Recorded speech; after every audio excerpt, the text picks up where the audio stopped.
2023 meeting of the Foxborough Board of Appeals. This meeting is being broadcast and recorded by Foxborough Cable Access. Before we begin with tonight's proceedings, just want to say a few words about Dave Brown, who passed away a week ago on Monday. Dave was a long-term and very valued member of this board, and together with his service on other town committees, and I know at one point he was on the Stadium Advisory Committee, as well as his the various activities that he performed with the JCs, he benefited Foxborough in countless ways. As saddened as we are by his loss, and as much as we'll miss him, you know, we all had the good fortune, individually and collectively, to have known Dave for many years. In my case, it was over 30 years, to have worked with him on this board and to have had him as a friend. Most important, Dave was a good person, and as I indicated, he will be missed. So our condolences and our sympathies go out to Carmela, Dave's children, Michael and Sandra, his grandchildren, his stepchildren, step-grandchildren, and the remainder of his family. And again, we'll miss him. Anything you want to say, Ed? Or? No, he was a wonderful, wonderful person. Sitting behind this table or away from this room, he really was just a wonderful person and a wonderful light, and we will miss him. A great guy, and you summed it up very well, Barney. Thank you. So now we've got to go to the mundane matters, one of which is to reorganize, which we're required to do every June. And actually, our regulations say that after a regular member is appointed, our first meeting after a regular member is appointed, we're required to reorganize. And it just so happened that Dave's term ended, and he was reappointed. And Bob Cutler, the town clerk, actually went out to Dave's house and swore him in at home.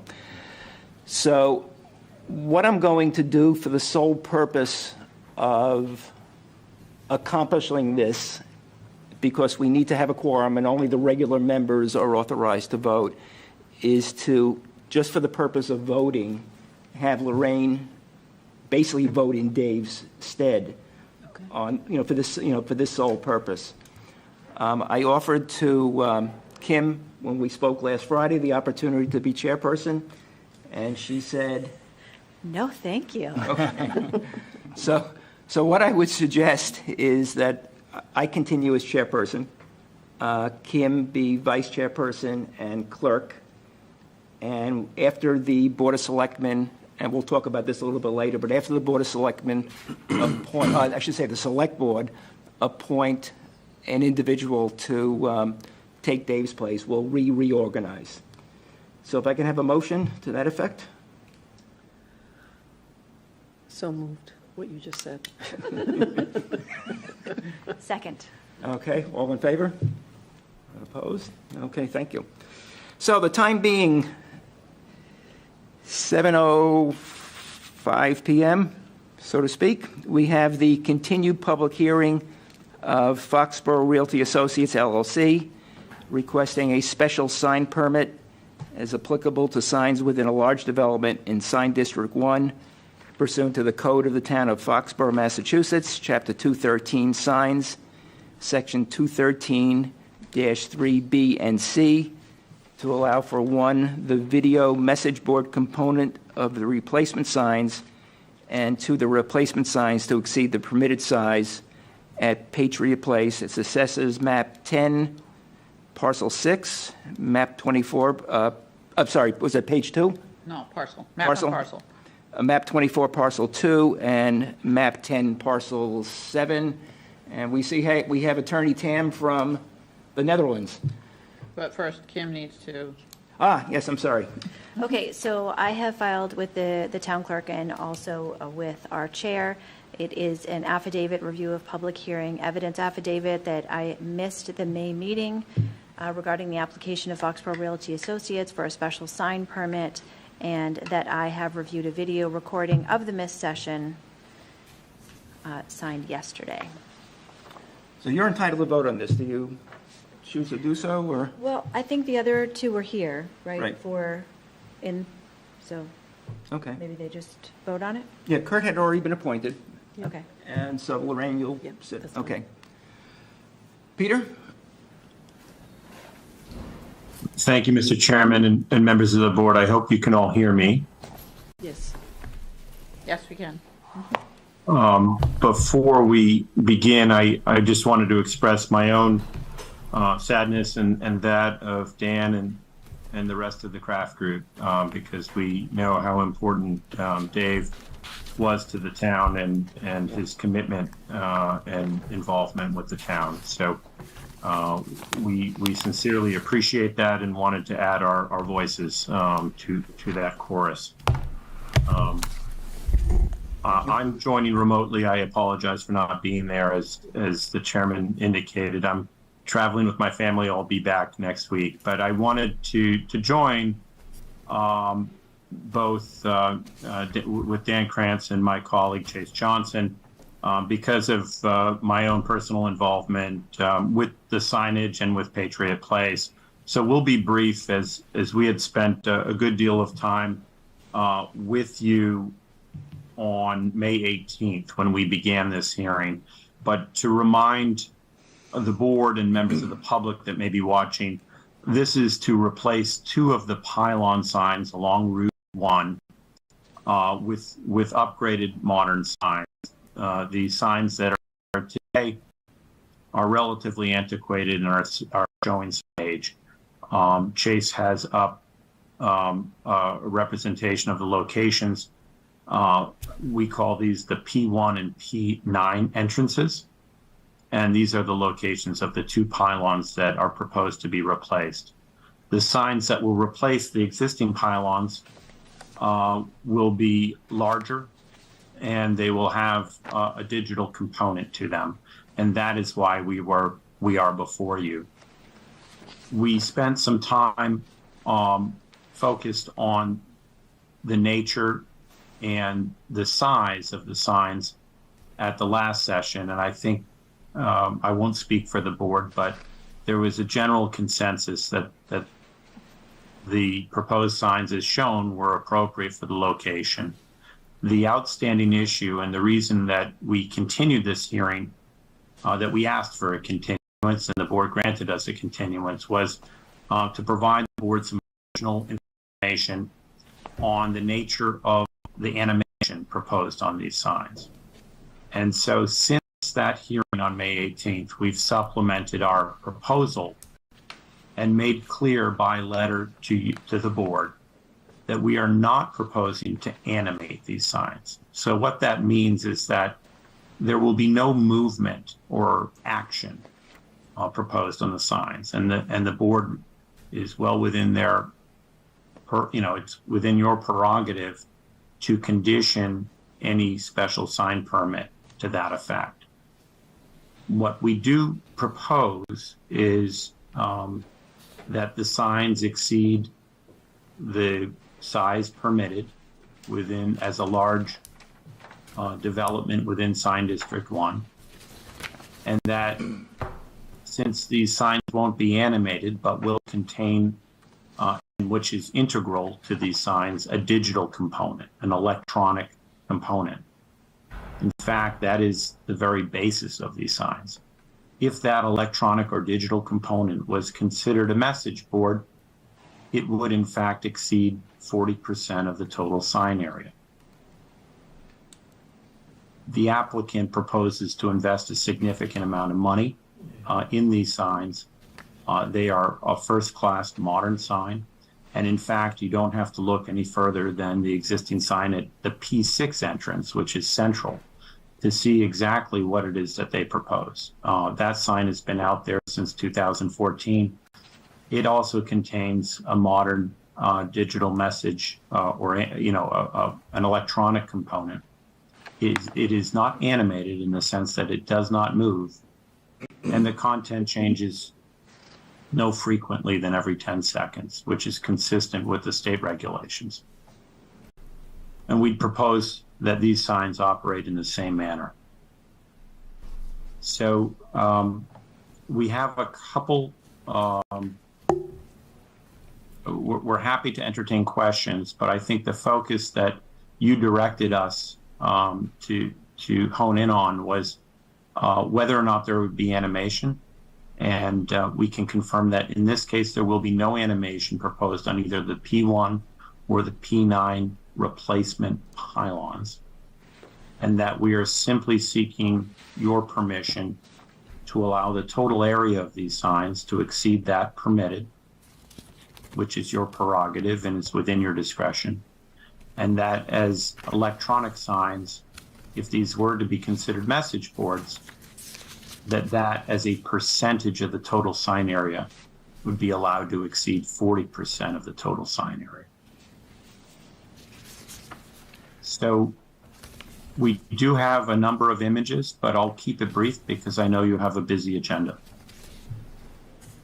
Kim, do you have questions? Well, you weren't here last time, so I don't know if you want to start first. I have to ask this question because I know this was a question that Dave asked. How many lumens? So it's my understanding from the sign manufacturer that because it's a digital sign, it's not measured in lumens, and that the brightness of the sign can be adjusted to whatever the board would like to see. They're measured in nits, I believe. Oh. And I would propose that we, again, have it at the same light level that the existing P6 sign is at. Okay.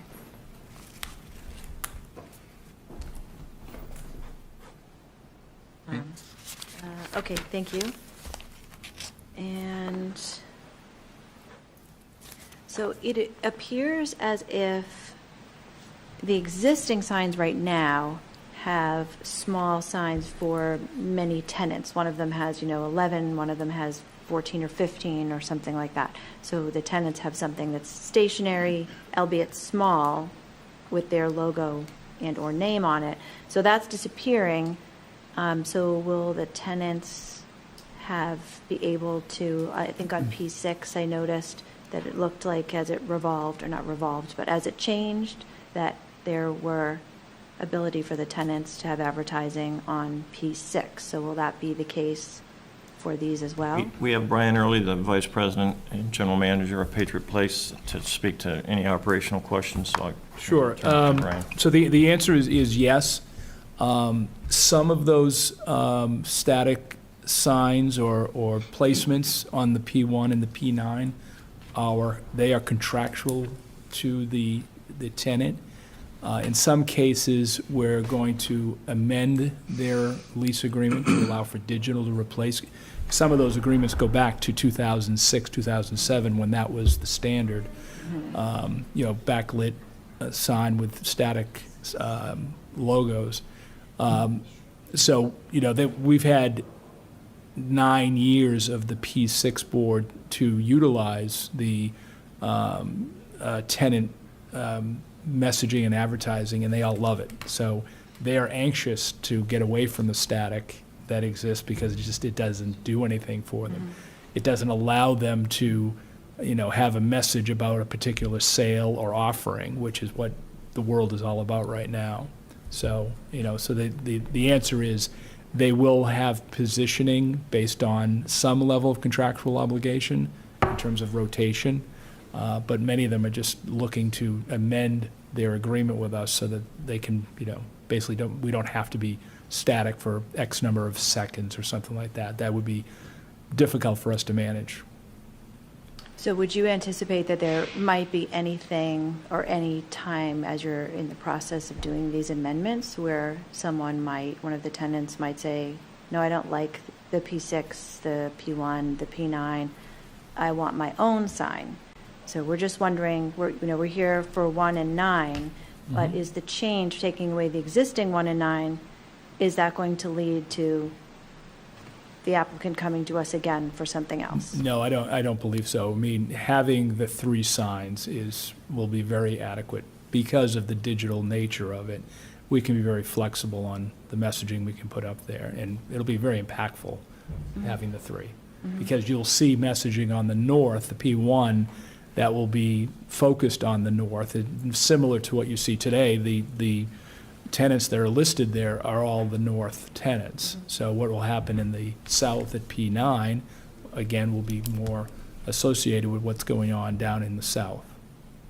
That's why even the signs themselves have North Marketplace and South Marketplace on them.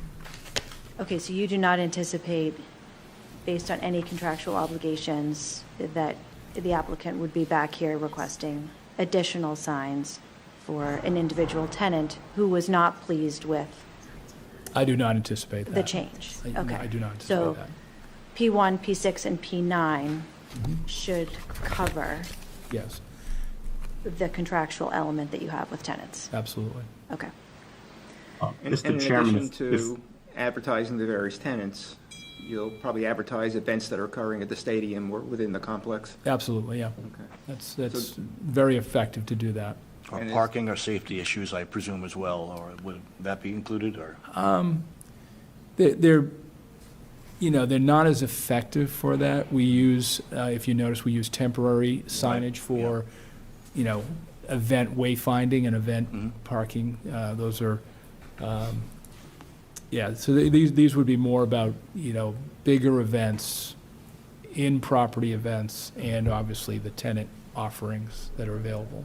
Got it, okay, thank you. And just as you'll see this month, we're very proud to be supporting Pride Month. So we have a piece up there for Pride Month, which, whether it was Juneteenth, Pride Month, or something else that's important to the community, we can't do that in the other boards. We can now do that with the digital boards.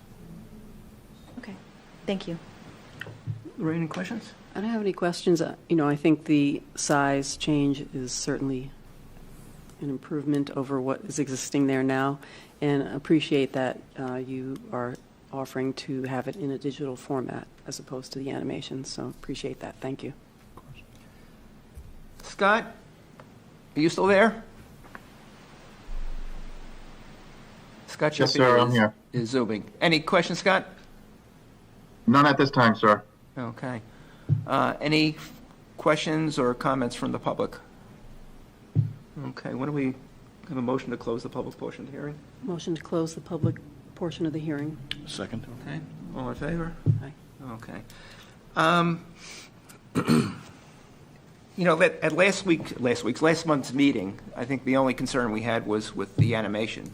My recollection is there wasn't any concern relative to the overall size of the sign, Right. as well as to the, what's now going to be a message board, component. And certainly, I think we're all okay with it being digital. Yes. It's a vast improvement over that. So, although I have a number of conditions that I would want imposed, I would definitely be in favor of the application. You want to start, Kurt? Go next. Comments, questions? Yeah, so, a lot of what Lorraine said is what I'm thinking as well, the digital component is gone. It's the same size and function as the one that's been there since 2014. Yeah. So, I don't really have any other questions on it. It's pretty straightforward. Great, thank you. Lorraine? No, I'm in favor of it Okay. as proposed. Tim, any comments? All right, let me read the proposed conditions, which I discussed earlier this week with Scott, and he's in agreement with them. First of all, I'm going to, when I write the decision, attach these as attachment A, and probably the two plot plans would be attachment B to show where the signs are. So I'm going to refer to them as attachment A and attachment B in the conditions. So the first is that the construction and design of each of the proposed signs be as set forth in attachment A. Number two, the dimensions of the signs shall be as shown on attachment A, such that each shall not exceed 53 feet, 6 inches in height, 766 square feet in area, with a message board that shall be not more than 358 square feet in area. 3, the proposed sign shall be situated in replacement of the existing pylon signs that are located on the premises as shown on attachment B, which such pylon signs are to be removed not later than the time at which the proposed signs are first operational, and shall be set back at least 10 feet from the Washington Street road layout. 4, no modification of the proposed signs as set forth in the decision shall be permitted without our prior written approval. 5, the message boards situated on the proposed signs shall be used solely to advertise events being held at Gillette Stadium and within Patriot Place, and to advertise the various businesses situated within Patriot Place. The use of the proposed signs for general advertising purposes, that is, for advertising goods, activities, or services that are not produced, performed, or conducted on the premises is prohibited. 6, the applicant shall at all times in connection with the operation of the proposed signs comply with the respective provisions of Sign Bylaw Section 213-5D8, which such provisions are incorporated in this decision by reference. Sound emission from the proposed signs is prohibited, as are illumination that changes in intensity during a static digital display period, and flashing, intermittent, or moving lights. 7, in the event that the Town of Foxborough Chief of Police or Building Commissioner determines or otherwise believes that glare or lighting from or of the proposed signs impairs the vision of motorists on Washington Street or otherwise interferes with the safe operation of motor vehicles on such roadway, the applicant shall within 24 hours reduce the intensity of such signs to a level acceptable to such town official. 8, the applicant shall obtain such permit or permits as may be required for the construction and operation of the proposed signs from the Director of the Office of Outdoor Advertising within the Commonwealth of Massachusetts Department of Transportation. And 9, the applicant shall obtain such permits for the construction and operation of the proposed signs from the Town of Foxborough Building Commissioner as are required thereby. Anything else? One question I have, Artie. I know we had a similar case where we allowed the applicant to make repairs and replace components without going before us again. Do we need to put that something? I don't think so, because I think that would be consistent with the bylaw provision of maintaining the safe and appropriate operations. Right, okay. Excuse me, Mr. Yep. Chairman. Could you please repeat the referenced board area that was in, I think, condition 5? The message board area? Yes. 358 square feet. You think it's big? That's right, I think, Chase. This, I think, is the overall board, and at least Beth has here the, I'll call it the active area, so we do that. I assume, Mr. Chair, you took that from our dimensions? Yeah, also from what Mr. Tam had indicated last month. And so that number again, Mr. Chair? 358. I believe based on our board manufacturer, the active area is 377. 377? Mr. Chairman, can you hear me? Was that Peter? Yeah. Peter? On the, I think as we suggested, the limitation on the message board area, at least as it's set forth in the bylaw, is based on a percentage of the overall sign area, right? And where 40% is the limit for a message board, I believe we're proposing that these not exceed 64% of the total sign area.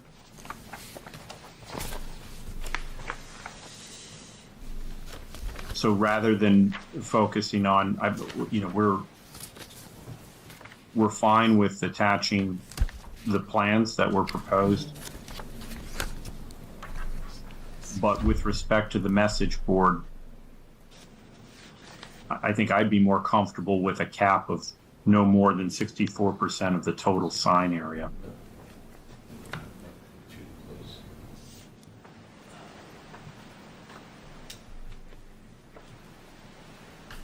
But we understand the intent here, which is So to... what would 54% be of 766? 54? 64.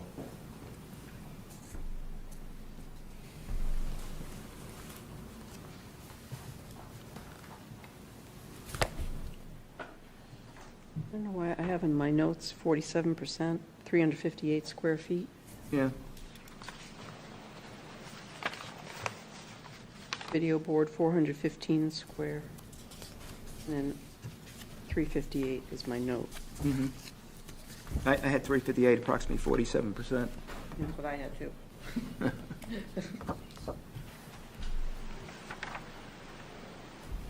Is it 490? 64% or 63.1%? He came out at 63.1, but that's why he rounded up to 64. What was it? Give me the number again.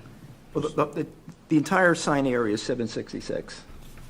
Times 54%? 64%? 64. 6.4, and that is coming from using a 483 square foot board area, but if the active area, Are you using the footing as part of the, No, talking to the message board. all right, So the entire sign, from top to bottom, and width is 766, correct? Right, yes. correct. And Kurt just calculated as 490.24, That's That's 64%. what I guess. 64%. That seems right. Right? That does seem right. So ultimately, Mr. Chairman, I don't really think, I don't know, it's the board's choice, but we're going to build this board in accordance with the plans. But should the message board vary or fluctuate slightly, it's going to be in compliance. The plans that Scott receives are going to be consistent with the plans that you have. But I would just suggest that there be a little bit of variability in allowing for the message board to be slightly larger as a percentage. It's a very attractive sign. If you go out and see P6, it's almost indistinguishable as an electronic sign. I mean, I would have no problem if there's a slight variation, as long as Scott was, satisfied with that. But, typically what we would do with a sign is to specify in our decision what the dimensions are.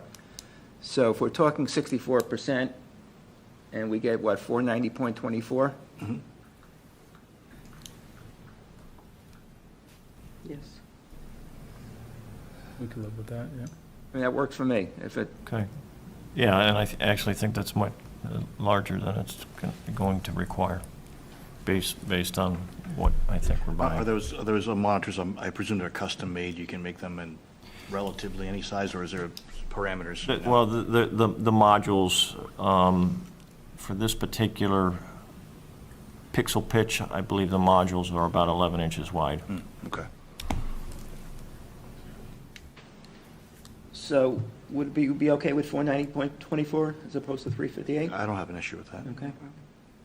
Any other conditions, or? No, I think that covers it. Okay, someone will make a motion to Yep. approve with those conditions? So, motion, Motion to approve with the conditions set forth. second? All in favor? Okay. We'll write something up probably next week. There's a 30-day appeal period, but you'll be dealing with Scott, so. Yep, Okay. you got it. Peter, thank you very much, and continue to enjoy your vacation. Thank you. Good night, all. Thank you very much. Thank you. I see you.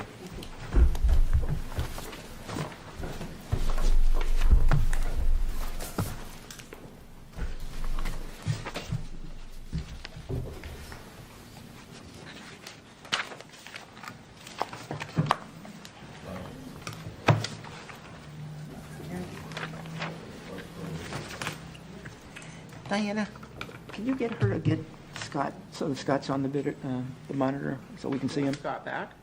Yeah, he's gonna be here for the entire night. Scott should be. Oh, like have them on the, Yeah. on the square?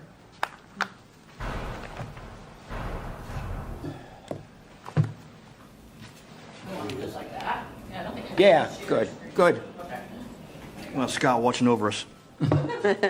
All right, the time being 7:10 PM, we have the continued appeal by J. Cook Realty LLC pursuant to Section 10.2.2.1 of the Code of the Town of Foxborough, Massachusetts, Chapter 275 zoning, of a zoning enforcement decision dated February 22, 2023, from the Town of Foxborough Building Commissioner, zoning enforcement officer, stating unlawful storage at 24 East Belcher Road is a violation of Chapter 275, zoning table 3-1, table of uses, use 3.1.6, D4 junkyard, auto graveyard.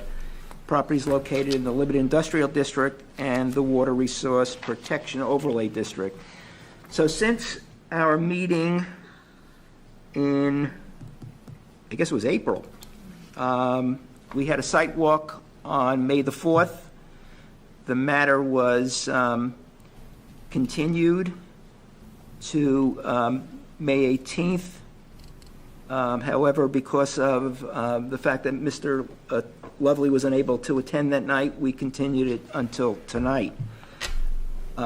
Recently, on June 8th, Mr. Shippey, Mr. Lovely, and I sat down to talk about the matter, to try to come up with a proposed sort of roadmap to clean up the property. And I think that we were in agreement, and this is what I would ultimately recommend to the board, that, you know, two things be done. Number one would be to continue the hearing until probably August, our August meeting, to give Mr. Cook an opportunity to continue what we understand he has already started, to clean the premises up, and then to require him to apply for site plan review with the planning board. My perspective on this, and I think it's shared by, Mr. Shippey, is we would rather see us continue the matter to give an opportunity to clean the property up to Mr. Shippey's satisfaction, such that he would at some point determine that it is not a junkyard and an auto graveyard, than for us to make a decision with the potential for that decision to be appealed. And then we really haven't accomplished anything.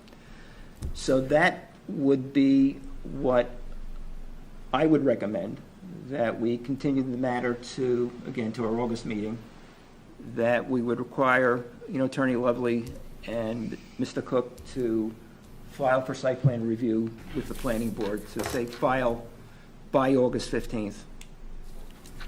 And that efforts be made in the interim, and we would hope that Mr. Cook would be acting in good faith to work towards cleaning up the premises and to allow Mr. Shippey upon reasonable notice to view the premises to determine that progress is being made.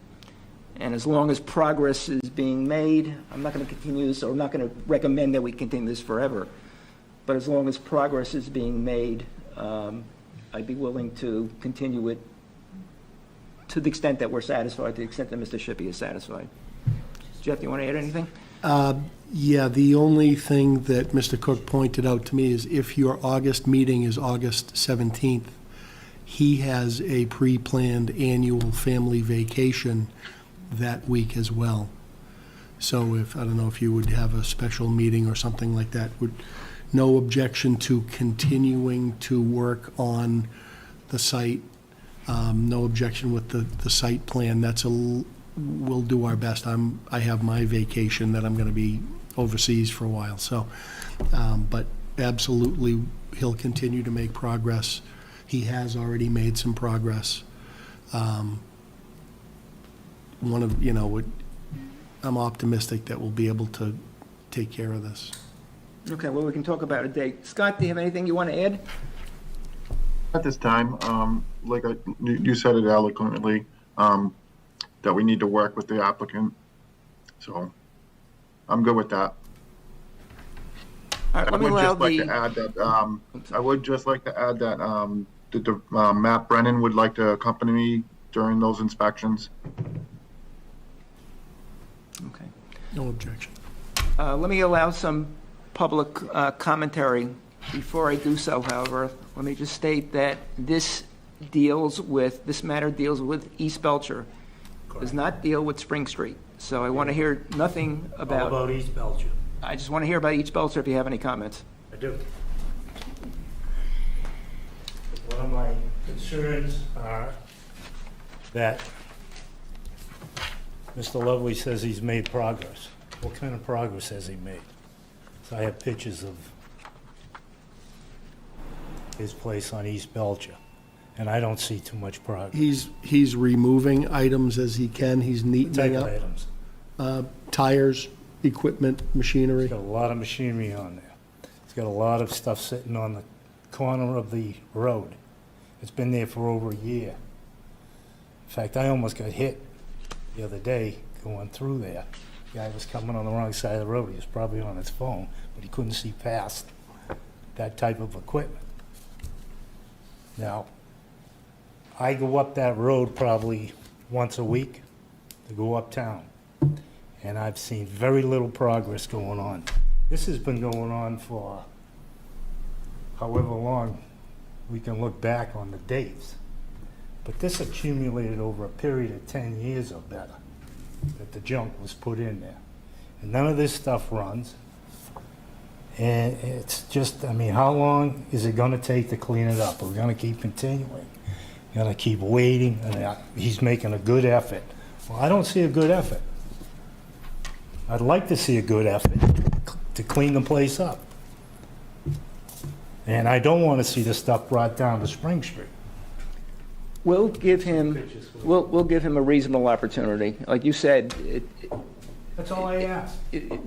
Clean it up materials have accumulated over time. It's Yeah. not going to happen overnight. No, but And we'll give him a reasonable opportunity.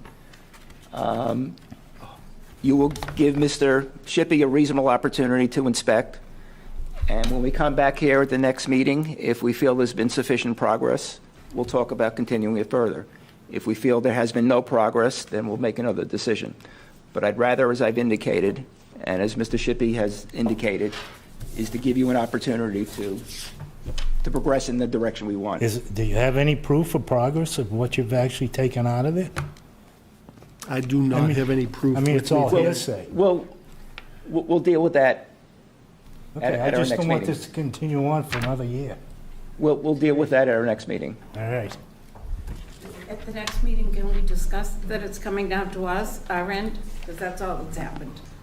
In the interim, that's all that's happening. Yeah, I don't It's want just I going- want something stipulated that it's not gonna end up down on We Spring got Street. punished the last time. The Spring By putting the us back Spring in Street another one. matter It's in is court. out of our hands. Unfortunately, it's in court. So we have Should be no, able to bring 24 East Belcher down to Spring Street, right? we have no control over what's happening with Spring Street. Okay? Even if he continues to do it, We have no control over what's happening with Spring Street. it's incredible. The last time, he just put another dumpster next to the last dumpster. It's just unbelievable of what we have to look at on a daily basis. I don't think any of you would live like that. It's just so unfair. And I understand I understand that it's in court, but I don't understand why there can't be something to stop him from what he's doing until we get that court date. I don't understand why it can't be stopped. We have no control. We as a board have no control. He knows you have no control. That matter is in court.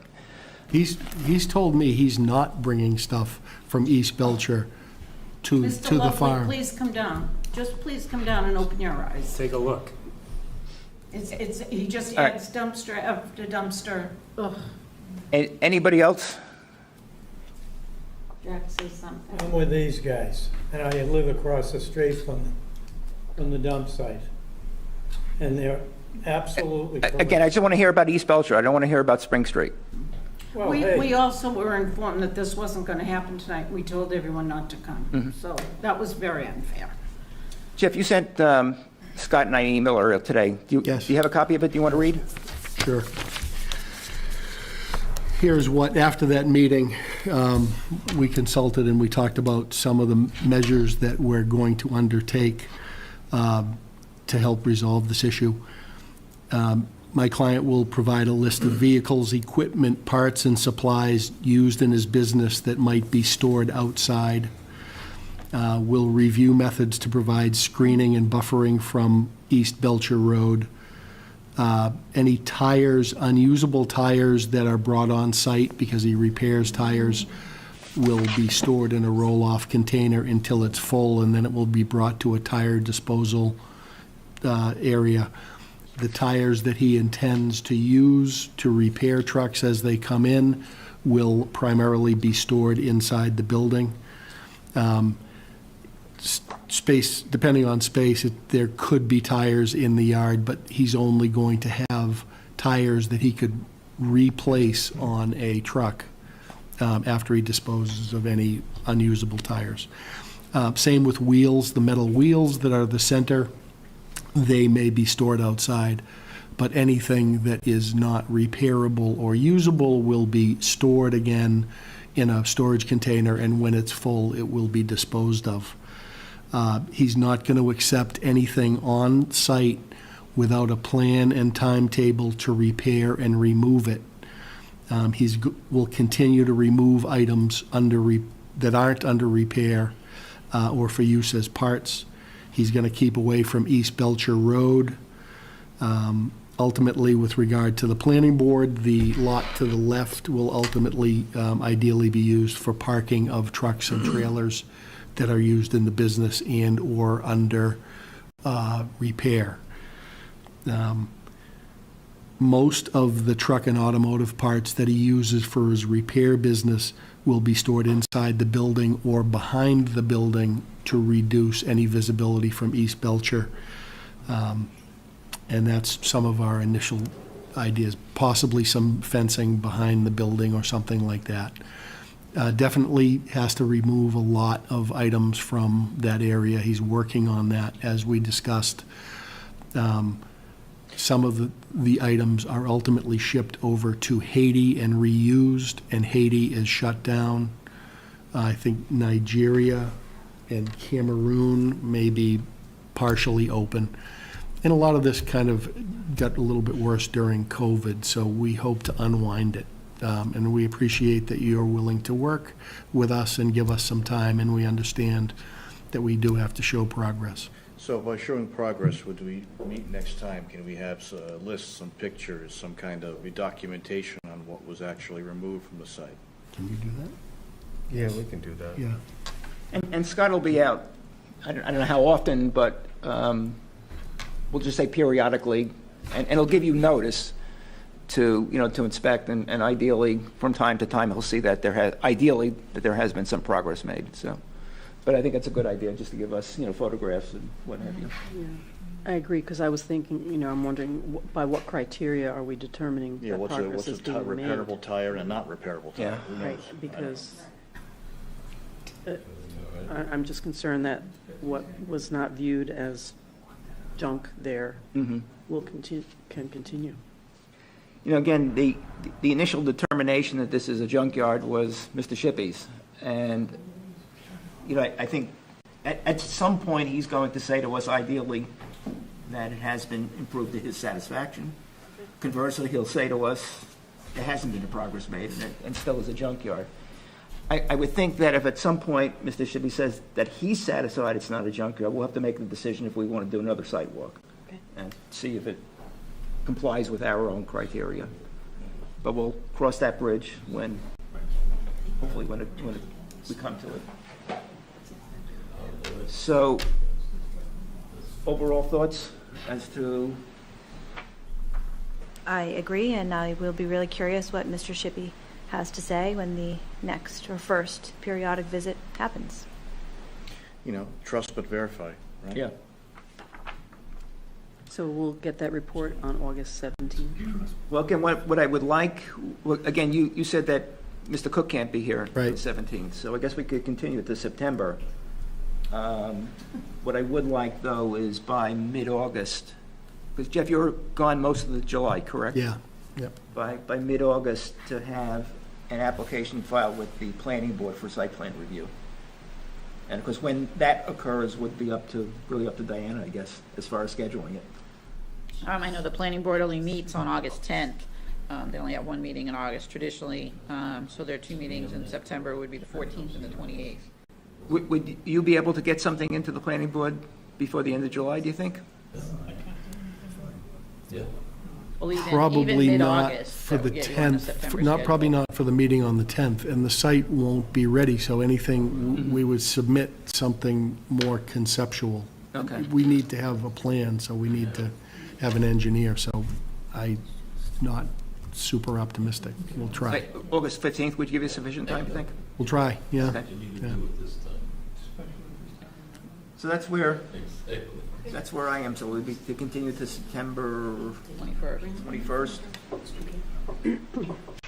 And to require a site plan review application submitted with the planning board by August 15th.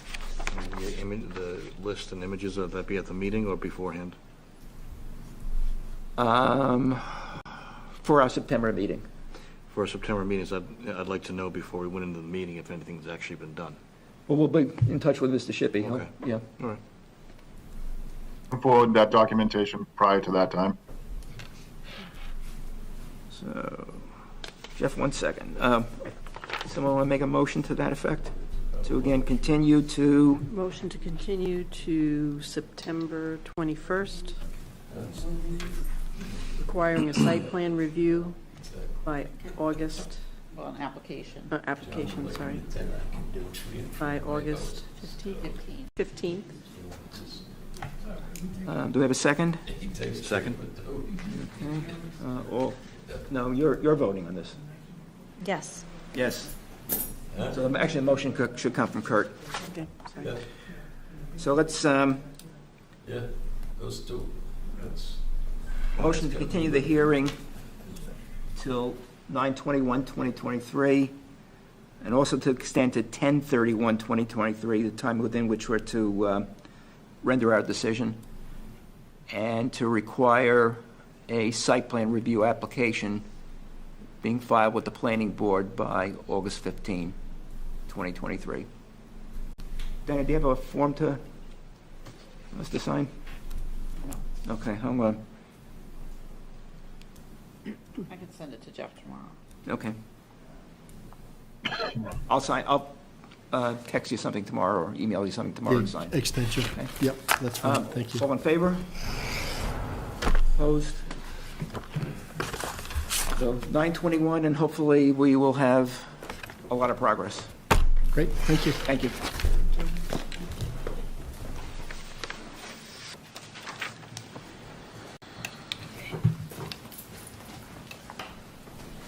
Thank you. Thank you. Thank you.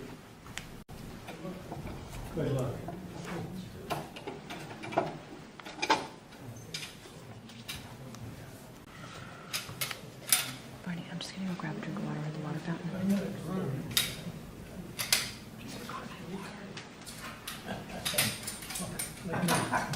Which one is this one? This is the one that's going to be continued. At least the first one will be. But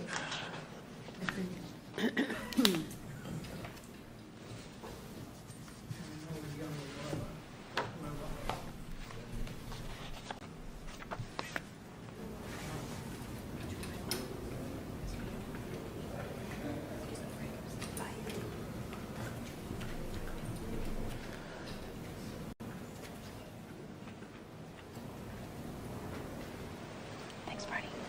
you all set? Yeah. Frank, come when you're ready. So tell me when you're ready. Well, the next three are yours, so. Time being 7:20 PM, we have an appeal by BLC Inc. pursuant to Section 10.2.2.1 of the Code of the Town of Foxborough, Massachusetts, Chapter 275 zoning, of a zoning enforcement decision dated May 16, 2023, from the Town of Foxborough Building Commissioner, Zoning Enforcement Officer, to cease and desist storing of large quantities of loam and landscaping materials at 295R South Street, as this is not allowed under Chapter 275 zoning, Table 3-1, Table of Uses, Use 8L, landscape/building supply yards. Property is located in the R40 Residential and Agricultural District and is not located in any restrictive overlay district. Mr. Chairman, Mr. Steen did point out to me it's not BLC Inc., it's supposed to be BLC LLC. Okay.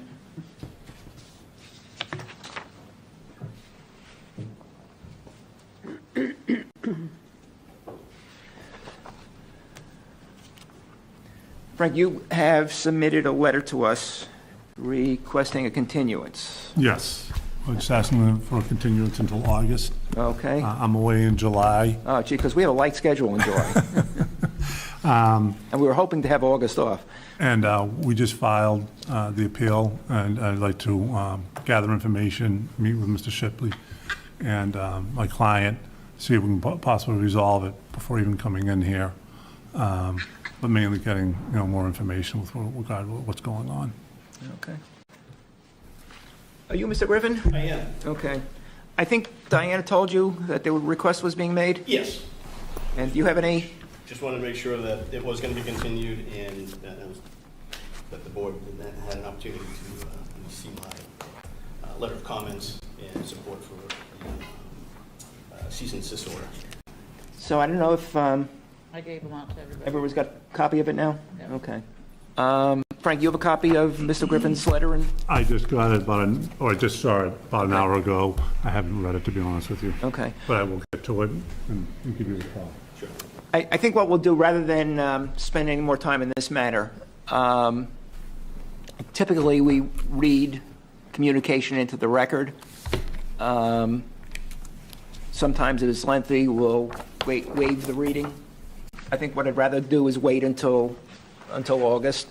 I'm sure you'll be here. Yes. And you'll probably want to supplement or summarize, the letter at that point in time. So we'll enter into the record at the August meeting. So, I do sidewalk. yeah. When are you gone in July, Frank? And I'm when sorry? are you gone in July? I'm sorry? When are you gone for a site walk? When are you gone in July? What's the date? I'm trying to get, I'm away twice. July, would have been July 20th. So I'm here So that would be the 16th to the 22nd, that would be the Sunday to the Saturday. Or you're not here that week?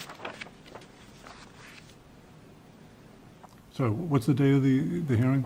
The July meeting would be July 20th, so if you're gone, that would be the Thursday. Okay, yeah, I'm here earlier in the week and the week before. And what's your? I am gone 17 to 21. Okay. And you're around. Kurt, are you still? I am here. So why don't we do something late in July, early in August, as far as the site walk? We can do it some weekday. Weekday okay with you? Mm-hmm. Like it's 25 or 27, something like that.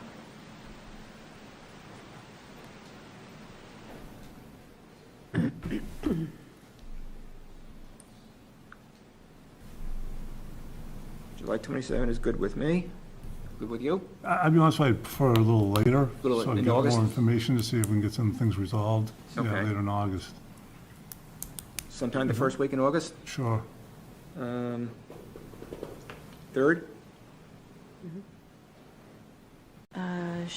I am not free in the morning on the 3rd, but I could certainly do it starting after 12:30.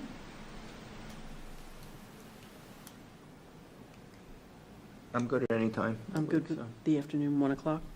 On the 3rd? Good with you? Would you want to be with us when we do a sidewalk? I live there, so I see it So every you day. see it, okay. So why don't we schedule a site walk on August 3 at 1 o'clock?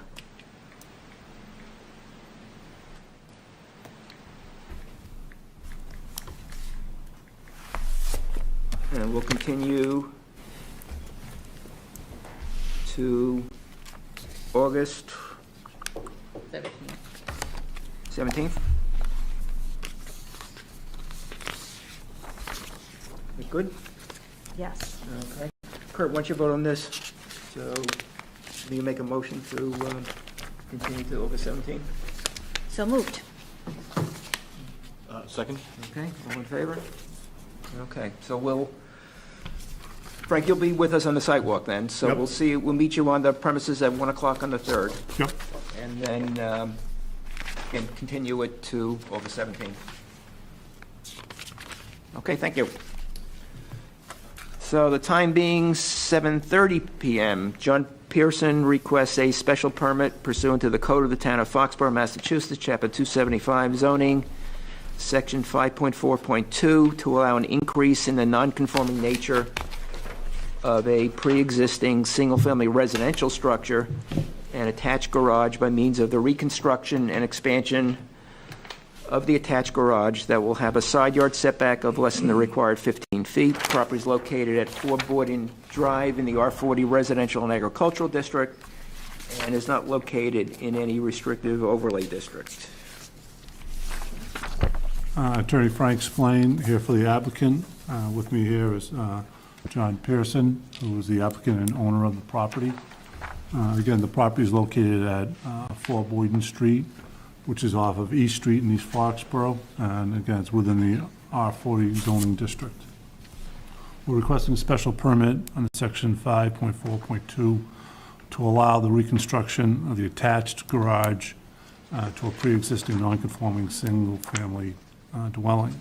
That section requires a special permit from the Board of Appeals to allow the reconstruction or extension alteration of any non-conforming, pre-existing non-conforming single-family residential structure in the event there's going to be any reconstruction, extension, or alteration, increase in the non-conforming nature of the structure. The board can grant that special permit upon finding that the reconstruction or extension or alteration shall not be substantially more detrimental to the neighborhood in which the structure is located than the existing non-conforming structure. The existing single-family dwelling is pre-existing non-conforming, as I stated, as well as the lot is pre-existing non-conforming. The dwelling was originally built on the lot as it is in 1956. The garage, which was a standalone garage, was built sometime around 1960. And a sunroom and a mudroom, which connected the house and the garage, was built in 1983.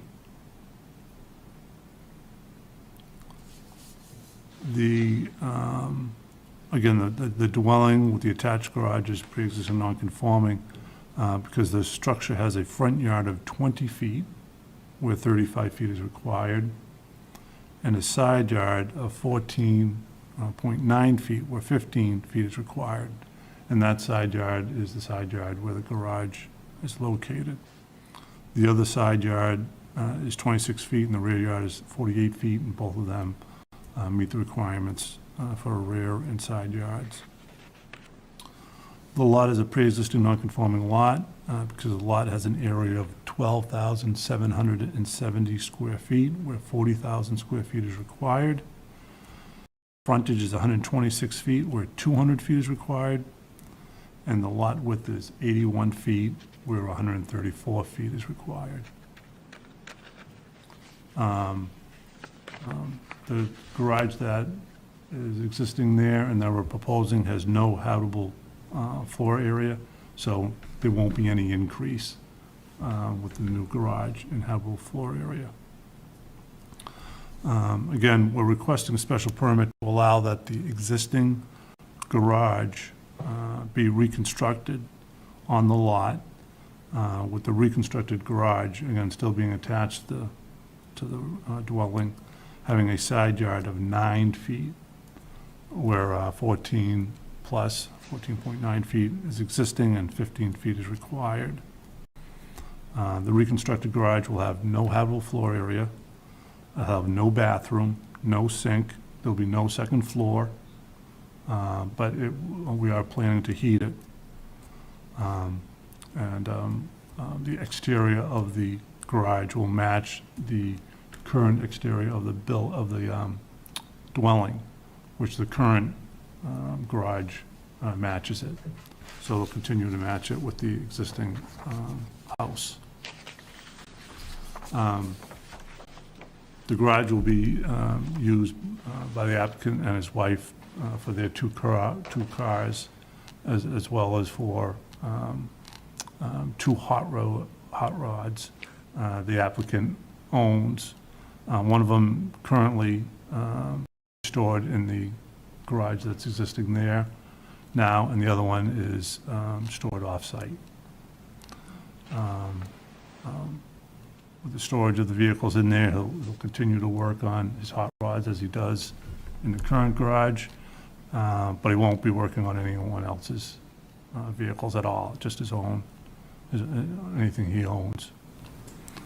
In addition to reconstructing the garage, he plans on repaving the driveway as well as replacing the fence that is there. And if you see on the plan, the fence is slightly over onto his neighbor's yard, so when he replaces it, he's going to put it right on his property line. He has spoken with his neighbors. Two of his neighbors are here with us this evening. One of them is the neighbor which is directly abutting the garage, and a neighbor across the street, and all the neighbors he has spoken with is in support of the requested reconstruction of the garage, and understand that the side yard setback is going to be reduced, and that nobody's indicated any problems with it, and actually has encouraged him to go forward with it. All the lots in that general area, Boyden Drive, Revere Drive, Brookside Drive, Arnold Drive, Hodges Road, and the beginning of Summer Street, are pretty much all pre-existing non-conforming lots. They're all smaller lots, 20,000 or less, and many of them are, around this 12,000 square foot lots. They're all laid out before zoning came in, and many of the houses were just haphazardly located on the different lots, either because of existing trees or rock upkrauts or whatever. So many of those dwellings are pre-existing non-conforming, as well as the lots. So this reconstructed garage with a lesser side yard will not be unusual for the area, and will be in no way a detriment to his direct neighbor or anyone in the neighborhood. Therefore, we feel that the proposed reconstructed garage to the single-family dwelling is not substantially more detrimental to the neighborhood than the existing non-conforming structure. It actually will be a benefit, will not be a detriment, as the new garage will be visually and aesthetically more pleasing and better located, and will store all of the cars right now in a garage, because right now the two family cars are outside, and sometimes when he brings the other hot rod over, it's out there too. So it'll be better overall for the neighborhood. So is the current garage being raised? Yes. Okay. Yeah. And what kind of hot rods do you have? I have a 1935 Ford, and my son has a 1932 Ford. Okay. And we built both of them. I've had mine for 53 years. So. Questions? Actually, I'm going to have Kurt vote with Kim and I on this. I have one question. Maybe you know the answer to this, but as I'm looking at the plan, the front of where the garage door is, I see there's a 4-inch by 7'6" jog on the right side of that It's garage. not going to be there. Oh, on the existing garage? Yeah, well, no. On the new one? Yeah, the new one, yeah, there's a 4-inch jog. Oh, on the plan of the, That was my architect being cute. It's going to be 28 wide, no jog.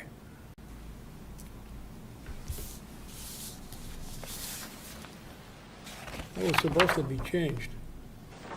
It just seems like an odd detail here. Yeah. Yeah, he's still, you see it's 7 feet down, it comes out a little bit? Is that what you're talking about? yeah, it's not, is that what you're Correct, yeah. talking? Yeah. Yep. He didn't change that part. Okay, But it's going to be 28 with a straight foundation. okay.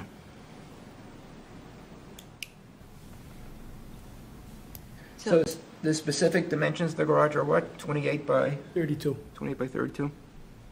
It's about 890 square feet.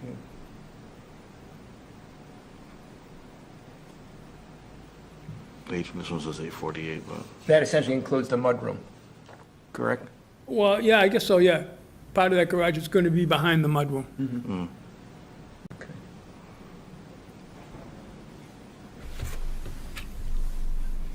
Yes, it was about 800, it says 848, but 850 square feet. Yeah. Not including the mudroom.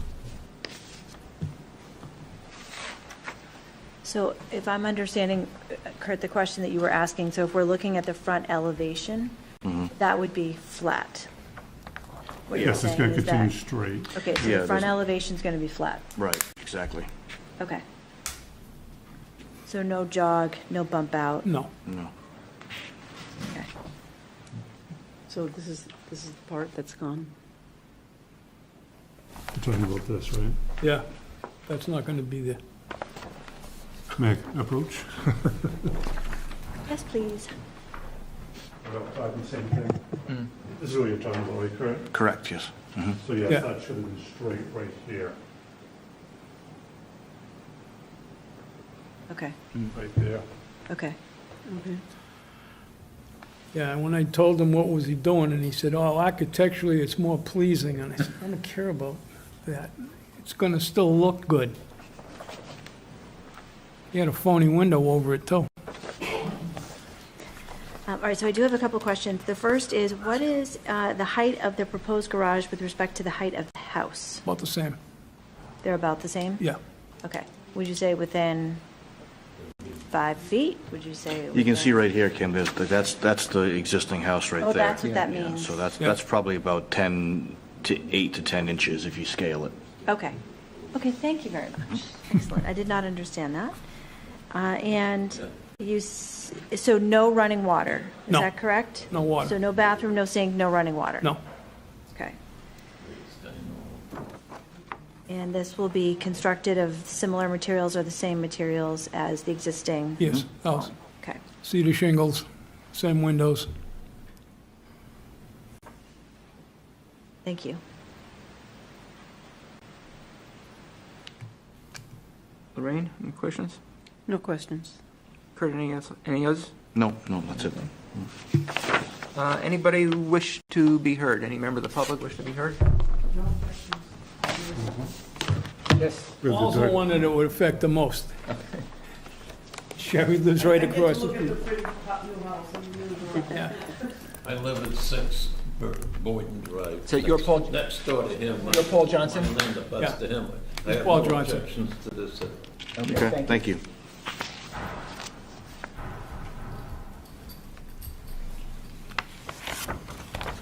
Has he taken you for a ride in his hot rods?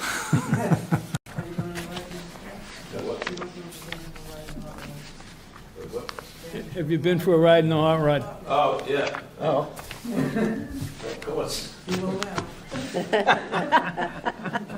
Lots of people have been for rides in the hot rod. I haven't. I've known her for the longest. I moved there in '78, so we've been friends that Well, I long. left, but I came back and moved Yeah, back. that's a parents' house. I think what we'll do is continue the hearing so you can go home and get the hot rod and take her The back. hot rod, my car's in Norwood. Okay, so I have to go to Norwood to get my car. My son's car just came home. He was up at Patriot Place. Any other questions? So why don't we have, again, it'll be Kurt, Kim, and I voting, so a motion to close the public portion. I move we close the public portion of the meeting. Second. Okay, all in favor? This is like, multiple ones that we've dealt with, with before. And the conditions that we would impose would be comparable to, to what we've done before. I see no problem with saying that it complies with the special permit requirements under 5.4.2. Kim? I agree. Reading over the criteria, I don't see any objections there, and I agree that this is a benefit to the neighborhood and not a detriment. Thank you. Kurt, same? Same, yes. So the conditions that I would impose would be that the location of the garage in relation to the existing dwelling be as shown on the Bay Colony plan. The garage would have the specific dimensions as set forth in the architectural plans. That'll be number 2. 3 would be that the garage will be situated not closer than 9 feet to its, I guess that will be the southeasterly side yard line, Frank? Yeah. Would you consider yeah. that? I think that's right. Okay.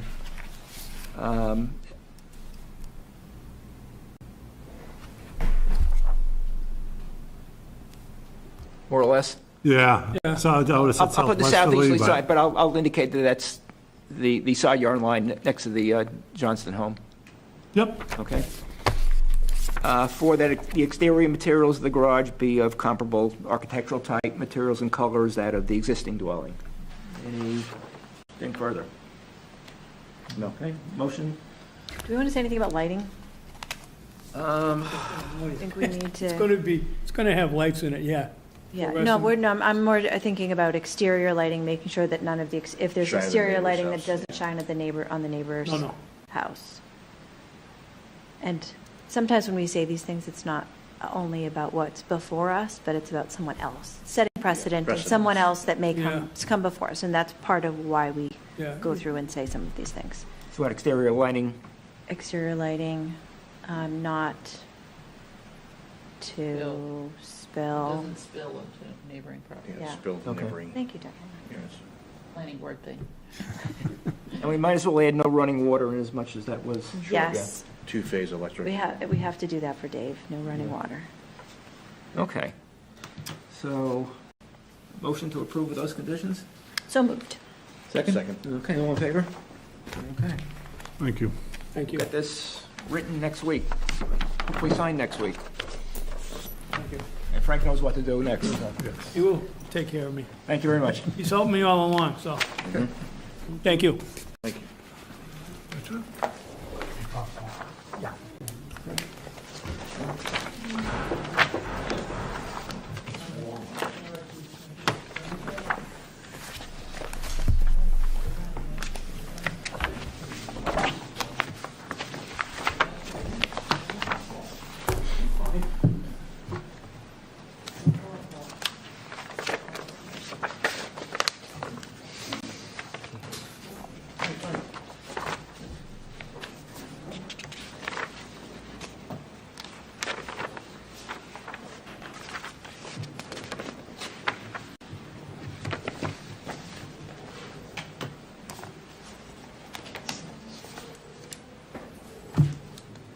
Are you putting that there so we don't see Scott? Or-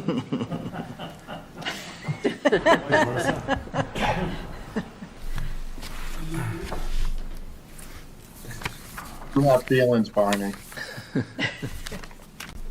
Okay, you ready, Frank? Yes. All right, thank you. time being 7:40 PM, Elliot Guenard seeks special permits pursuant to the Code of the Town of Foxborough, Chapter 275 zoning, Section 5.4.2, to allow a pre-existing, it's non-conforming, not non-confirming, single-family residential structure to be reconstructed such that the habitable floor area of the new single-family residential structure will exceed that of the existing structure by 25% or more, and to allow an increase in the non-conforming nature of the reconstruction with the addition of a 140-square-foot screen-covered porch and a 160-square-foot deck that will have a rear yard setback of less than the required 30 feet, as well as any other special permits, variances, or findings as may be required with respect to the foregoing. The subject property is located at 30 Taylor Road in the R40 Residential and Agricultural District, and is not located in any restrictive overlay district. And Kim, Lorraine, and I will be voting on this one. Attorney Frank Spillane here for the applicant. Sitting here with me is Elliot Guenard, and also with us is his wife, Amanda. Again, the property is located at 30 Taylor Road, which is in the R40 zoning district. It's located on Lake Miramichi. Taylor Road is off Cedar Street, Route 106 in South Foxborough. Again, we're requesting a special permit under section 5.4.2 to allow the reconstruction of the pre-existing non-conforming single-family dwelling. In my application, I kind of divided it into two special permits. I thought it made it easier for me to keep it straight. One is to just reconstruct the dwelling in itself, and the second one is asking for a porch deck off the rear of it. And as I get into it, I hope you'll understand why I did it that way. Again, Section 542 requires a special permit from the board to allow for the reconstruction of a non-conforming single-family residential structure in the event the reconstruction either increases the non-conforming nature of the structure or increases the habitable floor area of the structure by 25% or more. The board may grant that special permit upon finding that the reconstruction shall not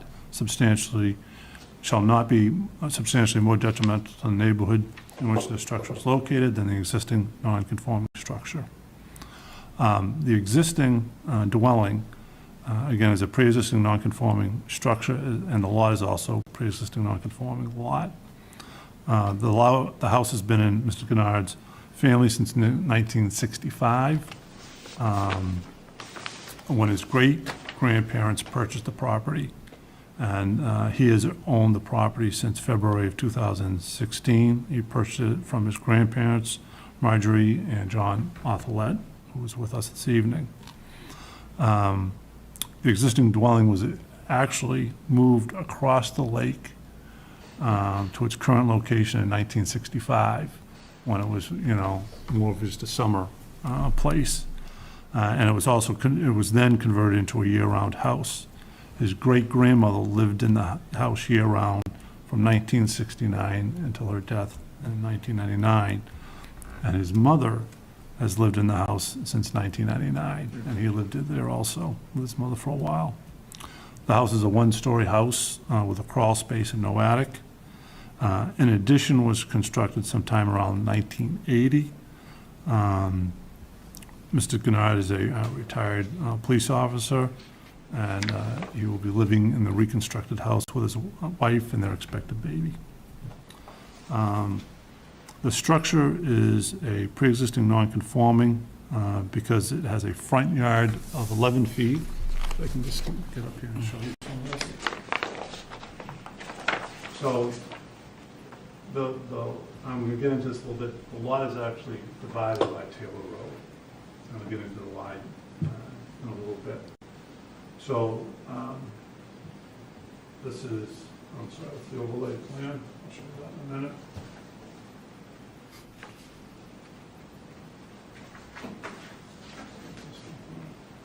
So the existing house has a setback of 11 feet from the road, a side yard of 9 feet and 15 feet, with 15 feet, and a rear yard of 16 feet where 30 feet is required. So it doesn't meet the front side or rear yard setback. The lot is pre-existing non-conforming. Again, we have two parcels to the one lot. The total area between the two lots is 13,248, 9,071 over here, and 4,177 over here. The frontage, and we had a little debate on how to calculate it, but the total frontage over here and over here comes to 209 and change, 99.94 and 109.94. So in theory, it's conforming with the frontage at 200 feet if you're allowed to include both of them. Depending on who you ask, you get different answers on what that is. I just want to make that clear. And of course, the lot width is 0 because there's not 134 feet worth to go back there. The current structure has a habitable floor area per the assessor's card of 946 square feet. The proposed dwelling is right here, and it's going to have a 12-foot setback, 15 here again, and this is 11 currently, 15 here, 10 here, and continuing with, let me see, that's one of the porch, without the porch. This is the one without it. It's 16. So in this one, it shows the existing house with the proposed. So we're going to be going from 11 to 12, staying at 15, going from 9 to 10, and staying at 16, 17. We'll be squaring off the house. Okay. And we're going to be going from the habitable floor area of 946 square feet to 2,867 square feet. There's a first floor of 984 square feet, a second floor of 1,035 square feet, and a basement of 848, again, habitable square feet. So there's an increase of habitable floor area of over 1,900 square feet, 1,921 square feet. So without looking at with the reports that we're going to request, it's really just squaring off. It's getting a little bit better on the side yard and front yard by a foot, and just squaring it off. But again, increasing significantly the floor area.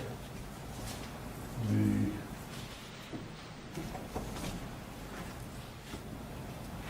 porch we'd like to add will extend out, and the setback now will become 6 feet here, the closest point, and 7 feet from 16 and 17.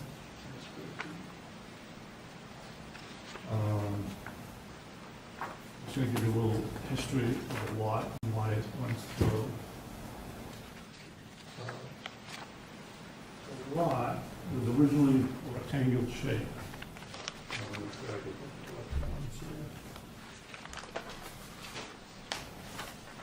There are lots 35 and 36. Those two lots. The original, this is the original layout, and in the deeds, first deed out, I think it went back to 1911 for these two deeds in this plan. It's 1909. Had a layout for a road in front of the lots and behind the lots. There was never a road ever built behind the lots, but there was a road at one time in front of the lots.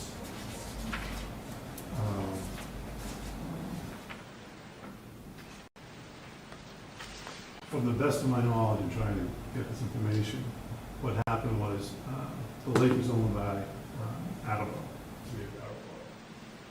as well as the land behind here and some other land. That they purchased the lake, already owned it, and took the road somehow and increased the level of the water. Because in some of the past very dry years, you can still see where the roadway was.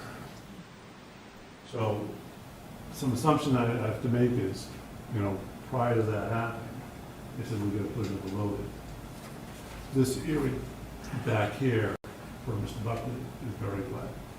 And when this was laid out, nobody cared. It was wet or not, but I just filled it in.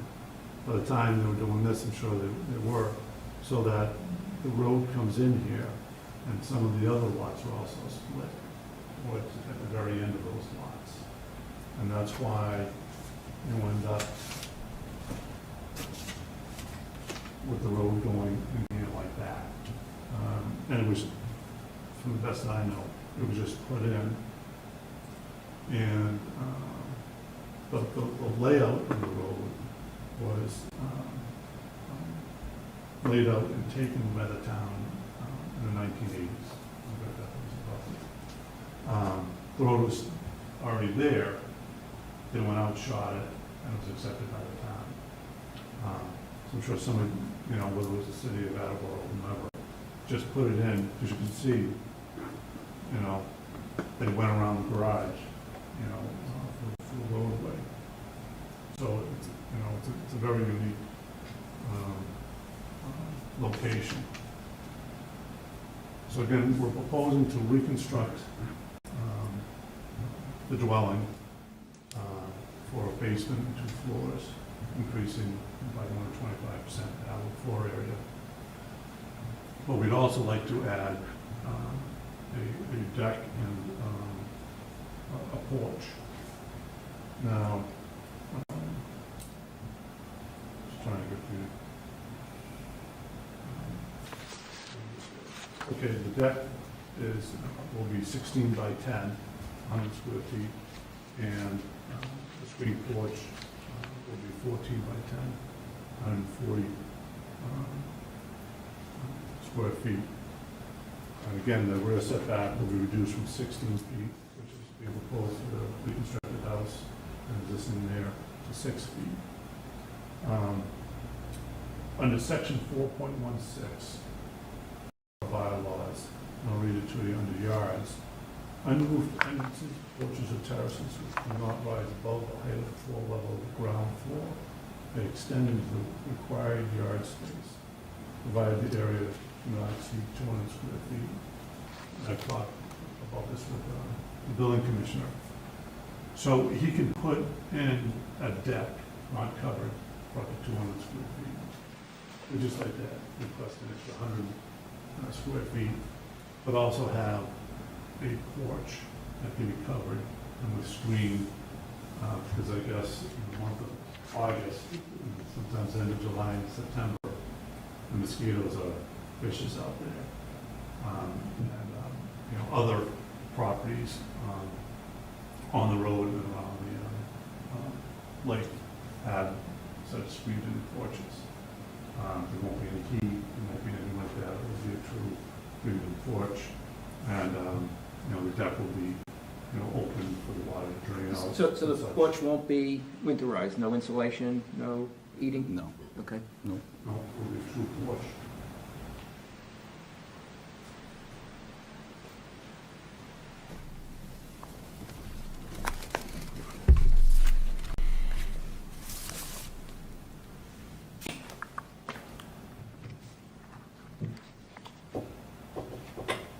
I can't see Scott, but, Scott? Yes, sir. So you and I talked about this the other day. Because the porch is not winterized, you would not consider that to be finished for habitable floor purposes? Correct. Okay. Just so you get a good perspective, the existing house has a footprint of 1,007 square feet. The proposed house, again, not counting the deck or the porch, will have a footprint of 1,035 square feet. So the footprint itself is only going to be increasing, 28 square feet, which is, less than 3% increase. So the footprint is not going to be increased significantly, and it's just squaring off the house. Additionally, because of the location and the wetlands and all this, the Board of Health has limited the dwelling to a 2-bedroom septic system and a dwelling. And there's actually a restrictive covenant that's been recorded at the Registry of Deeds restricting it, and that's why you see in the plans that there are only 2 bedrooms in it. And you have, again, copies of the proposed plans and the exterior elevations for you to look at. Again, the proposal we're presenting, including the porch and the deck, is in line or in keeping with the houses along Taylor Road and on Lake Miramichi. Many of the houses have gone under renovations, and whenever you do any renovations down on those lots, because they're all small lots, they end up in front of you because they're either increasing any nonconformity or the habitable square feet. So it's right in keeping with everything that's going on Taylor Road, as well as on Lake Miramichi and the other roads that are around there. On Taylor Road, there are only 8 single-family dwellings on it, and this change will not affect them in any negative way, and actually will probably significantly benefit them. The house right before them years ago went over renovation, and later on came in front of the board for that garage change. So again, the proposal we're presenting, including the deck and the screened-in porch, we feel is not substantially more detrimental to the neighborhood than the existing non-conforming structure. We actually feel will be a great benefit to them, visually, aesthetically, and will benefit the neighbors both on Taylor Road and around Lake Miramichi. So I got a few questions relative, actually, and I'll explain later why I'm asking questions about the existing house. What rooms do you have in the existing house? Right now, Yes. there's 2 bedrooms, a living room, 2 bathrooms, a small dining room, a kitchen, and a small walkway, and a crawl space. Is there a utility room or a mud room or anything of that nature? No. No? Okay. So the reason I'm asking that question is, I don't agree with what you're saying as far as habitable floor area. I recognize the assessor's office uses living area, which doesn't necessarily equate to the bylaw definition of habitable floor area. Oh, how much there is at this house? Yeah, so. Yeah, I just took it right off the assessors. I know. Because I knew we were going to be. Yeah, and blowing in the a sense, it's not 25%. going to make a difference, but I calculated habitable floor area for the first floor after the construction as being 602, and for the second floor as being 569.4. And that's because a bathroom is not considered to be habitable floor area. And I would assume the mudroom is basically going to be a utility room. You probably have a washing machine and dryer in there. Or in the basement. In the basement, there's, if you look at the plans, there's a utility room Okay. specified down there. Okay. And that's where that would be. Okay, so even if I consider the mudroom as habitable, that increases it to about 715 on the first floor. So again, habitable floor area doesn't equate to the living area. And I say that because I know that as far as my house, areas that are not considered living area, definitely habitable. But I think we end up in the same place. It's just that when you see my decision, you're going to see numbers that aren't going to be comparable to the numbers you gave us. But we do end up in the same place. Either way, there's an increase of more than 25%, even if I use the 946. Yeah. And so. As long as everyone understands that the plan we've presented. Yeah. Is what's going to be built there. And So one that of the somebody conditions, later on goes on and says, no, you're supposed to count that. Yeah, no, what you'll see as we go along, if everybody's in agreement, one of the conditions would be to specify dimensions as shown in these plans. When I know I'm going over the 25%, I Yeah. just, try to include everything. Like you'll notice the basement doesn't include everything. There's an area over there for mechanical and all that. Yeah. So I didn't include that. But otherwise, when I know I'm going to go over 25%, I just Yeah. include everything. I don't want to start But this way, nitpicking. when you see the decision, say, what the heck's he talking about number-wise? But I think we end up in the same place, which from my perspective is that there's no problem whatsoever with granting this. But let me ask if anybody in the public wishes to be heard. Okay, I've ignored my colleagues, so what questions? Okay, so I do have one. Does this need to go before Concom? I'm sorry? Does this need to go before Concom? I would assume so. I don't know that for a fact, but I assume so. Okay, Because of the reconstruction. Okay, I was just curious about that. No, thank you for going over the dimensions. I was trying to figure that all out, and I appreciate that. And I'm also curious to see what Barney's dimensions are as well. Plot twist. Well, you can see I crossed things out, so I added and subtracted differently. Lorraine, you're voting on this, so questions, comments? Well, not comments yet, but questions. No questions, just congratulations. Oh, thank you. On your impending arrival. And I don't have any, the Concom was really the question I had. Was that going to be affected? I understand the Board of Health piece of it, so I was just curious if there was Yeah, anything well, else. the septic system is already in there, so they don't have to do anything about that. And they're not going to do anything on the garage side. I have to assume they're going for the Concom, but I don't try to pretend I'm an engineer. Well, So Diane will I have tell to you. assume so. To go to conservation? What's the question? I'd assume so, since they're taking it down, that they're going to have to put up some silt things and stuff like Barriers. that. Yeah, yeah. Most likely, they have to go for a notice of intent. Yeah, it'll definitely be an NOI. Yep. Full plan. Whatever's required, we will do. I don't have any questions, no. Scott, any questions? Not at this time. Okay. And Jack would probably remember, maybe you don't, but I remember, and I still have the communication at home. Couple of years ago, you had asked Kevin Weinfeld and I whether a second house could be built on the portion of the property where the garage is. And we told you no, because we only allow one house per lot, and that's considered to be one lot. But I still have that communication, that line of communication, both your email to us and my response to you. Well, I just, this gives me an opportunity to express my appreciation for the unique service that you people provide for the town.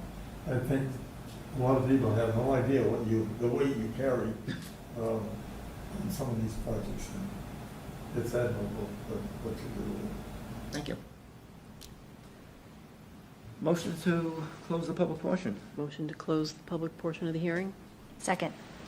And all in favor? Aye. So the only conditions that I would impose would be sort of the standard ones. One would be the location of the proposed dwelling addition, which would include the porch and the deck in relation to the existing dwelling, be as shown on the Bay Colony plan. I think frankly, the only plan that I want to attach would be the one that says the proposed dwelling plan with porch and deck. Yes. That would be the only The one. proposed dwelling with porch and deck, Yeah, yep, that's fine. attach as an exhibit. Yeah. I did the other one just to help out. Two, that the dwelling addition, the porch and the deck have the dimensions as shown in these plans, and again, those will be attached. The porch and deck are to be situated no closer than 6 feet at their respective closest points from the subject property's rear yard line. And exterior materials be of comparable architectural type, materials, and color as that of the existing house. I don't know if you're going to change the existing house, but they be the same. I'm sorry? The, Well, they're gonna demo them. What's the exterior going to be made of? probably vinyl siding, white. Okay, so they be the same? Yes, Same everything. materials. The house, They You're keep it in right. character with the neighborhood. Yeah. Yeah. Yeah. Keeping in character. No, with you- John's. right. Yeah. Correct. okay? I agree with the keeping the character of the neighborhood.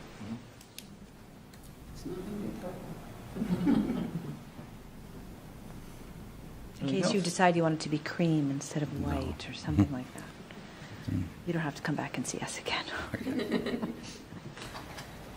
Anything else? No. Okay. Motion? Motion to approve the request for 30 Taylor Road with conditions. As indicated. Yes, second. Okay, all in favor? Aye. Okay, thank you. Thank you. Thank you. Thank you.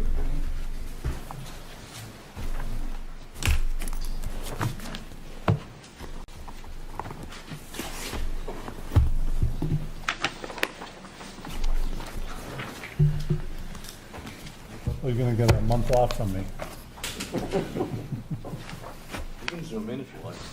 What's that? You can zoom in if you like. Oh. Thank you. But I may have a question for you on the one we got in July, because I'm trying to, actually, why don't you take that away so we can see Scott?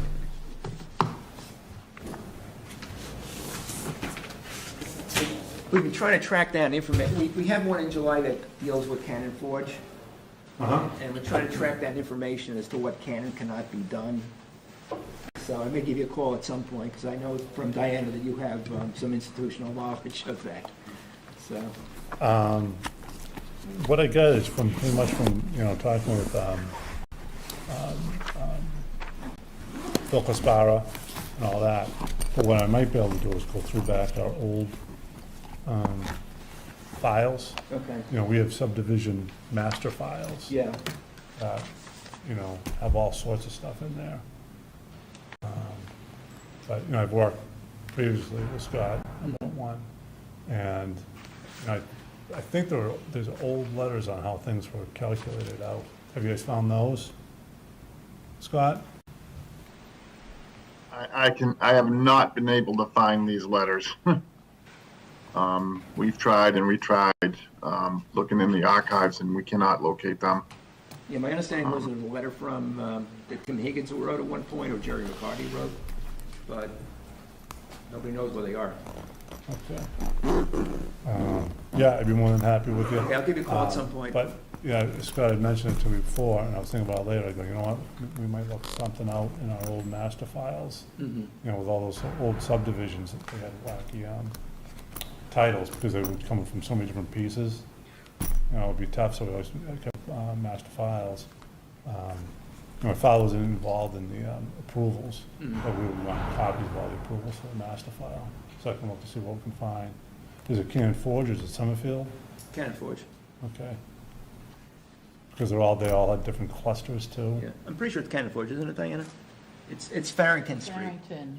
I'm pretty sure that's I always Cannon have to Forge. look. Yeah. I just- Well, I'll give you a call Cannon at some Forge point, and Joey. Summerfield all That's wrapped into not- one. What is it, Scott? I believe they hold the same regulations, Cannon Forge and It's actually in Summerfield. Summerfield, but Summerfield refers to Cannon Forge. Yep. Okay. Master deeds or whatever. Yeah, but they're separate, well, it's the decisions that really determined it. It's And, something about a box. You can't go bigger than the biggest Grading box of a model. box of the Yes. model. But there's nothing in, But nobody There's can nothing in find writing. That piece of paper. and supposedly that there's a letter that was written, and I thought it was either from or to Tim Higgins. You know, maybe it was from Jerry at the time, or Tim was doing it with Jerry, you know, saying this is how we're going to allow it. Because I read through, I think it was all the Cannon Forge decisions for a client that was working with Scott, trying to figure out what we can do. You know, because nothing meets any setbacks back there. Right. That's under the zoning for that area. But was done under an old cluster type open space regulation back in the day. So I don't know how they came up with all that, but eventually they came up with, you know, some of them, for example, will say your side, the only thing it talks about is side yard has to be 15, and then other ones say no two houses can be more than 30 feet, it can have to be 30 feet apart. So one could be 10 and 20, but other ones, the decisions for different clusters that said they have to be 15 feet off the side yard. So you have to read through all that stuff. But nowhere in any of the decisions I read, that one client talked about any, you know, setbacks. yeah, no, I read a couple Setback. that had to do with, you know, decks or porches, and there's nothing in there Right. about, you know, the grading box or anything of that Yeah. nature. I mean, Nothing that I could see in the special permit. I could see. There's plenty in there about, you know, the bedrooms are set, you can't, you Yeah. know, do that, anything like that. Mm. You know, so, but, yeah, give me a call, Okay, and I I'll go appreciate it. through our files and see what we can find, you know? You know, we might look into it. You Yeah, know, you I'll never give you a know. call, not next week, maybe the week after, I'll give you a shout. You're still around then? The 11th I'm gone for Okay. that week. I'll be around next week after the 4th. Okay, so maybe I'll give you a call towards the end of next week. And then, you know, I'll be back. Okay, no, I appreciate it. I can see what you're Well, yeah, doing. but you'll be gone when we have the July, this is for July, so, Yeah, just at the end of that week. yeah. But yeah, you know, I'll look. Actually, I'll see what I can do, you know. Hopefully next week's gonna be quiet, Yeah. every time I expect it. All right, I'll give you a call Wednesday or Thursday next week then. Give me a call. Okay, thanks very All right, much. thanks. Thank Appreciate you. it. What do we got? Minutes from, May 18th. I sent them out yesterday, didn't get any comments, so I'm assuming you left them all. They were great. okay, motion to approve them? So moved? Second. Okay, all in favor? So before I go on to the next subject, is that ours or that Frank's? The, Oh, no, that was here. I think it's, Okay. oh, was that here? Okay. Scott, anything you want to tell us? Anything we need to know? Not offhand, no. Okay. So, two things. Number one, obviously, and unfortunately, we're going to have to replace Dave. If anyone knows of anybody who might be interested, you know, let me know. I know somebody who I would be interested in. Whether that person would be interested is a completely different story, but inasmuch as such person is now on vacation, hopefully within the next couple of weeks, I'll start a conversation, and we can perhaps talk with, with that individual. If they are interested, there's a form they have to fill out and submit it to the select board. Yeah, I mean, if we do have somebody who's interested, they would have to fill out a form, and then obviously the select board would be interviewing that person. And then, of course, there's, Dave's position as a regular member. And what I'm thinking of doing, and I spoke with Kim about this last week, and then I spoke with Paige about it earlier in the week, is writing a letter to the select board, saying we've got 2 associate members. My recommendation would be the select board speak with you and make a decision. Now, whether they want to do that or not, formally speak with you or just make an appointment or not, I have no idea. But, and I have no control over that, but that would be my recommendation, that they do speak with Kurt and Lorraine and make a determination from that standpoint. When I was elevated from associate to member, even though there were 2 positions open and there were 2 associate members, and it was a foregone conclusion that we were going to be appointed, we did come in for an interview. And I was asked a zoning question by my cupola. So, as you recall, though, when both of you came in, they asked one question of Kim, which was a reiteration of something that was in my cover letter. So, I don't know what they want to do, when they want to do something, but it's their decision, both as far as state statute and the town bylaws. So I'm just going to leave it to their discretion as to when and how to act. So I'll send a letter off, probably, if not next week, then the following week. I'll copy everybody on it, and we'll go from there. Obviously, if they ask me anything, I'll have to answer, but at this point, I'm just going to take a neutral position. I think traditionally, the person who's been the senior associate has been the person who's been appointed, but there's I vote Lorraine anyway, so. No. But there's no requirement of that. She's got my vote. If you don't want it, it makes it easier. But, you were appointed in 2016, and Lorraine in 18. Yeah. So, again, you're the senior member, but it's not as if, one person's been here for 10 years and the other one just for, 6 months. All right. So that's what I'm planning on doing. As I said, Kim and I talked about it last week, and I think you're in agreement with. Yes. So, Okay. Yes. so hopefully,